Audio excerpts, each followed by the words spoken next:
विष्णु गुप्ता जो हिंदू सेना के राष्ट्रीय अध्यक्ष है, उनके द्वारा एक पीआईएल फाइल की गई थी।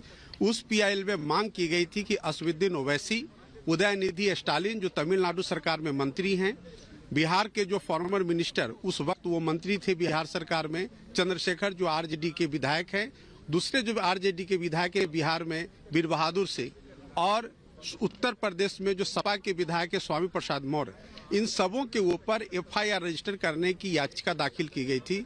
हम लोगों ने एसआईटी से इन्वेस्टिगेशन की भी मांग की थी। आज उस याचिका पर माननीय सर्वोच्च न्यायालय में सुनवाई हुई।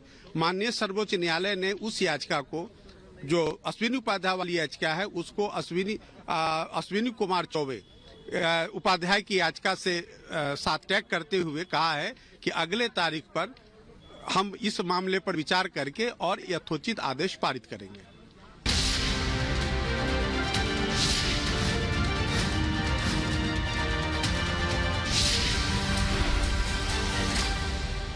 मेहनत करने की कुछ आदत भी कम होती है और इसलिए बड़ी सरल भाषा में कह देते हैं कि ये तो चुनावी सभा है। मेरे भाइयों बहनों और मेरे कुछ साथी जो भांति भांति का एनालिसिस करते हैं, जरा समझो, ये चुनावी सभा नहीं है। चुनाव की तो अभी घोषणा भी नहीं हुई है। आज देश में विकास का जो उत्सव चल रहा है, उसमें मैं अपने तेलंगाना के भाइयों और बहनों के बीच ये विकास का उत्सव मनाने आया हूं। मेरी बात से आप सहमत हैं ना? सहमत हैं ना? इतनी बड़ी संख्या में माताएं बहनें आई हैं, आप सहमत हैं ना? मैं हिंदी बोलूंगा तो चलेगा ना? क्योंकि मैं तेलुगु में भाषण नहीं कर सकता हूं, लेकिन ये आपका प्यार है कि आप मेरी बात सुनना भी चाहते हैं, समझने का प्रयास भी करते हैं और फिर भी इतना प्यार देते हैं, इतना आशीर्वाद देते हैं। मैं आपका बहुत आभारी हूं। साथियों, बीजेपी की केंद्र सरकार किस स्पीड से और कितने बड़े स्केल से विकास उत्सव मना रही है, ये बताने के लिए मैं आपको और देश को, और ये जो बार बार चुनाव लिखते हैं ना, उनको खास मैं 15 दिन का हिसाब देता हूं। दे दूं आपको? मेरा 15 दिन का हिसाब दे दूं? देखिए 15 दिन में क्या क्या हुआ। 15 दिन में 2 IIT, 1 triple IT DM, 3 IIM और 1 Indian institute of skills IIS, इसके कैंपस का लोकार्पण हुआ। 15 दिन में देश के अलग अलग राज्यों में 5 एम्स का लोकार्पण हुआ। 15 दिन में किसानों के लिए दुनिया की सबसे बड़ी स्टोरेज स्कीम शुरू हुई। 15 दिन में 18,000 कोऑपरेटिव्स के कंप्यूटराइजेशन के काम पर पूरा होने का लोकार्पण हुआ। 15 दिन में सिंदरी में देश के बड़े खाद कारखाने का लोकार्पण हुआ। 15 दिन में भारत के सबसे लंबे केबल आधारित ब्रिज का लोकार्पण हुआ है। 15 दिन में रेलवे से जुड़ी 2000 से अधिक परियोजनाओं का शिलान्यास और लोकार्पण हुआ। 15 दिन में ही ऑयल और गैस सेक्टर से जुड़े 1.5 लाख करोड़ रुपए से ज्यादा के प्रोजेक्ट देश को मिले हैं। 15 दिन में ही केजी बेसिन में फर्स्ट ऑयल का लोकार्पण हुआ है, वहां से निकले कच्चे तेल के पहले टैंकर को हरी झंडी दिखाई है। 15 दिन में ग्लोबल टेक्सटाइल इवेंट का उद्घाटन हुआ है। 15 दिन के काम आत्मनिर्भर भारत से विकसित भारत के निर्माण को और सशक्त कर रहे हैं।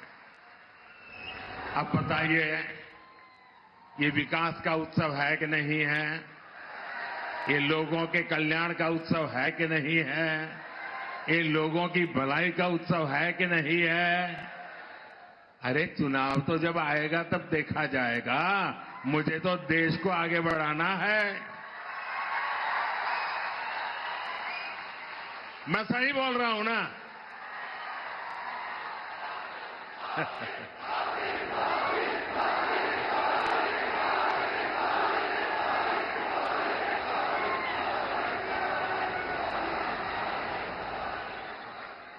साथियों, कल भी मैंने, अब आप देखिए, ये चुनाव करते हैं, जरा देखिए, दिमाग खपाइए।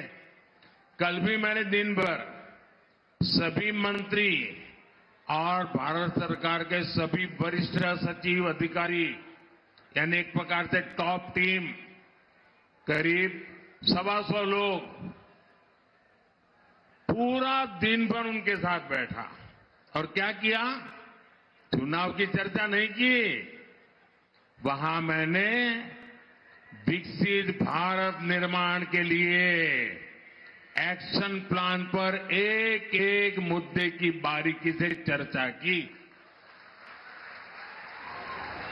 विकसित भारत के एक्शन प्लान पर देश भर में 15 लाख लोग अब तक अपने सुझाव दे चुके हैं। 3,75,000 से ज्यादा स्टेक होल्डर्स अब तक इसमें सक्रिय रूप से जुड़े हैं। विकसित भारत के विजन को लेकर करीब 3,000 मीटिंग हो चुकी है। 3,000 मीटिंग। देश को विकसित बनाने के लिए दिन रात काम। करीब 1200 यूनिवर्सिटीज ने इसमें हिस्सा लिया है। बड़ी बात यह है कि इनमें अब तक करीब 11 लाख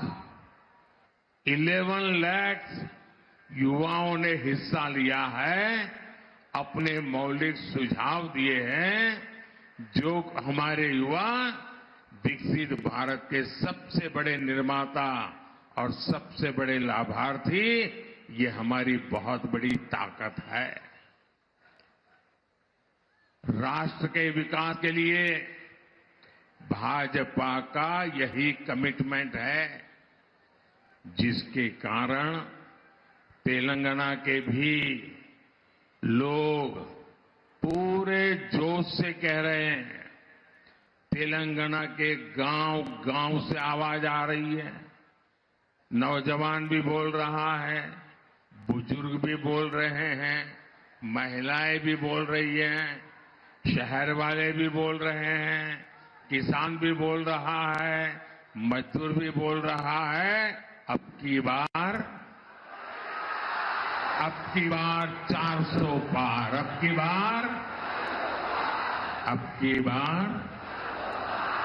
बार 400 తట్టాలి। बीजेपी ఓటు వేయాలి। साथियों, ये धरती रामजी गोंड और कोमाराम भीम जैसी महान विभूतियों की धरती है। आजादी के इतने दशकों तक तेलंगाना की इस धरती ने, उन्होंने जो योगदान दिया, उस योगदान को कभी सम्मान नहीं दिया गया। 2014 के बाद बीजेपी की केंद्र में सरकार ने तेलंगाना के विकास को, आदिवासी समाज के सम्मान को इतना महत्व दिया। आप मुझे बताइए, क्या बीजेपी सरकार आने से पहले कोई कल्पना कर सकता था कि एक आदिवासी महिला देश की राष्ट्रपति बनेगी? कोई कल्पना कर सकता था?